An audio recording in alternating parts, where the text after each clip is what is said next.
جينكو اللي انت محتاج تجيب جينكو.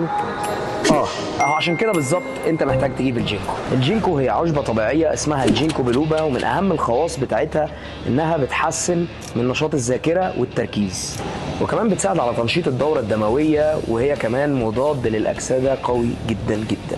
الابحاث اثبتت انه 120 مللي جرام هو رقم مناسب جدا جدا عشان يديك الافكت الحلو بتاع الجينكو بلوبا. طب اجيبهم منين ال 120 مللي جرام، او اجيب منين الجينكو؟ ممكن تجيبها عادي من عند العطار، بتجيبها سايبه، ولكن طبعا ده مش هيديك الافكت الحلو بتاعها. علشان تاخد الافكت المناسب لازم تجيبها اكستراكت، وده مش هتلاقيه غير في مكملات، وغالبا مش موجود غير منها شركات اجنبيه، وده اللي ماكس ماسل حلتهولك في منتج فيه 60 مللي جرام من الجينكو بلوبا، يعني 2 سيرفنج يوصلوك للماكسيمم اللي محتاجه عشان تاخد الافكت بتاعها، وسعرها مناسب جدا جدا. تقدر تجيبها من على السايت عندهم، او تروح لاي فرع من الحاجه و60 او 70 فرع. ما انا لو ما كنتش وقفتها كان زماني مركز هما كام فرع.